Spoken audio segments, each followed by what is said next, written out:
right, y'all, it is time to take your calls, which I love to do. And today we're going to go to Minneapolis, Minnesota with Trudy. Hey, Trudy, how are you? I'm great, Christy. How are you? Great. What's going on?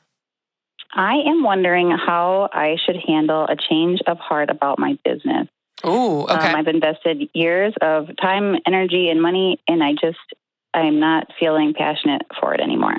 All right. Let's talk about it. What is your business?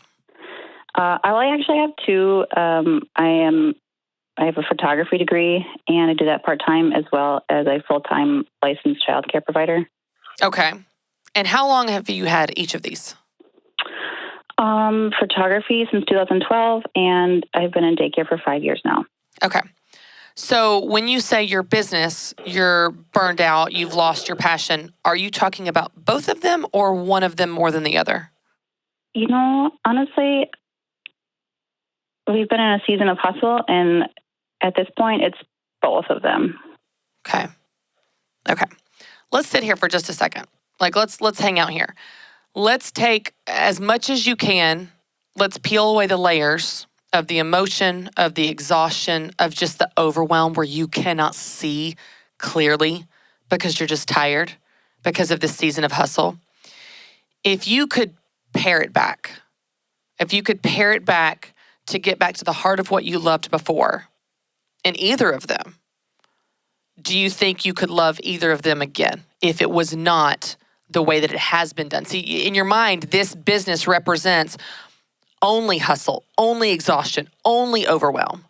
What if we could create a world, and just go with me here, where you do one business and it's not hustle and it's not overwhelm, where you get back to the heart of the thing that you loved when you started that thing?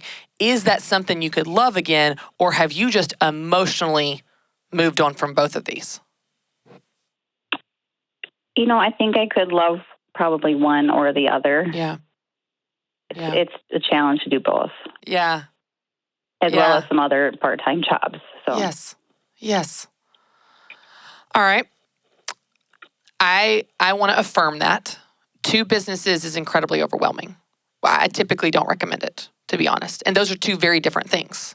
It's not like, oh, I do wedding planning and event planning, and those are very similar. These are two things in two different worlds. Let's talk about the financial aspect of it. If you were to sell, phase out, sunset, whatever you want to call it, one of these businesses, could you support yourself on the income of just one? Absolutely. We've been working the baby steps for several years now, and maybe that's one of the reasons why I'm to the point where burned out, and I just don't have a large goal anymore. We're just about $10,000 out from paying off our house.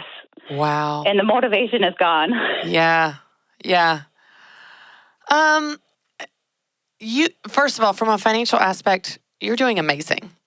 And what I've noticed, and I've been hosting the Ramsey show for years, what I've noticed is when people get into the baby step 6, right around there, they have this almost kind of like midlife crisis / identity crisis. I don't have a big goal I'm working on. And we're wired for progress. We're created to strive and try and want. And those are not bad things. Like, it's good to want and to aim for something. I think you just need a new goal. I don't think that I do think the two businesses is overwhelming. The season of hustle, we're gonna fix that part of it. But I think it's just as simple as maybe re-envisioning what excites you now. It's okay if what excites you now is not what excited you 10 years ago or 10 months ago. It might be an exercise in journaling and reflection where, Trudy, you just ask yourself, like, okay, what would I get so excited and fired up to do, regardless of the money? Because the money's not even a thing for you right now. Like, you guys are great. It's not about the money. But what gets you excited? What gets you passionate? And as you begin to get clarity around that thing, what is that thing that excites you in this new season, knowing if it's one of the two businesses, awesome. And if it's not, that's okay too. You have permission to change your mind and your plans and your priorities, like I always say. And you have earned the right, not just from the work standpoint, Trudy, but even from the financial success standpoint, you have earned the right to do something different if you want to. What I don't want to happen is I don't want you to let a season of hustle and some overwhelm from running 2 businesses, which you never had to, you don't have to do anymore. Whether you had to at one point or not, you don't have to be the reason that you jump ship entirely and give up on something that maybe you could still love again. If I were you, here's they're practical steps, even though they're going to sound more, woo-woo. I would journal, and I would reflect, and maybe even talk to your spouse about it, because sometimes I can process things out loud with my husband, and maybe that would help you as well, or a trusted friend. And just reflect, what gets me excited now? What would I get really excited and look forward to, regardless of the money, because the money's not what's driving this right now. But then once you figure out what that thing is, like, hey, yeah, I could get really excited about photography again.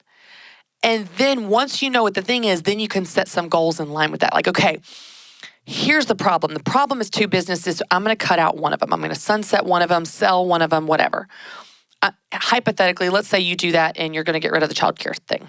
That sounds very stressful to me, by the way. So like photography sounds less stressful. I'm an outsider. You get to pick which one. But let's just, for the purpose of my teaching example, let's say you're like, I'm not going to do 2 anymore. That's too stressful. Agree. We're going to sunset or sell the childcare center. We're going to get back to the heart of photography and remember what I loved about it. You could do this in the opposite exercise, by the way, if you want to get rid of photography and what did I used to love about childcare, et cetera. Get back to the heart of that and then set some goals around it. You know what I'd love to do? I would love to, instead of just taking photos of newborns, I would love to take photos of people in all different places across the country. So we're going to travel. We're debt-free. We're going to travel over the country. And maybe I do landscape photos and I sell those on Etsy. I don't know. But a new iteration of the old love. A new evolution of the old love. The old love was photography. In this example, could be childcare, could be something totally different. And we're going to find a new iteration of it in this season, knowing that money's not driving it, hustle's not driving it. We've earned the right to do something new, do something different. And then from there, set some goals that would get you excited. Set some goals that push you outside your comfort zone, that have a little bit of a learning curve, that have something new or different or hard that's going to build your confidence and make it fun, maybe even a little risky again, because that's a good thing for us every now and then to face our fears, learn new skills, do something scared. I think it is more that you have been so used to hustling, to you having a business represents the overwhelm, and it doesn't have to look like that. It does not have to look like that. You could pick one of these businesses, or maybe something different if you want to. You have the right to do that. Pick one of these businesses, get back to what you originally loved about it, and then vision cast, define, and again, this is in your journal, but cast a vision. What could that thing look like in this new season? What's the new iteration of that thing? What's the new evolution of that thing? And then you begin to set goals in line with that. I think if you do that, Trudy, I think that you will find your fire again. I think you'll get passionate and excited.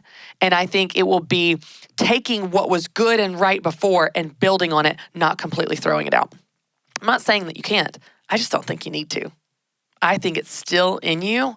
We just need to find a way to get rid of the overwhelm and get some new excitement for this new evolution of it. I hope that helps. I hope you do it. I hope you journal and reflect and cast a vision and talk to your family. And I think you'll get clarity about what that's supposed to be.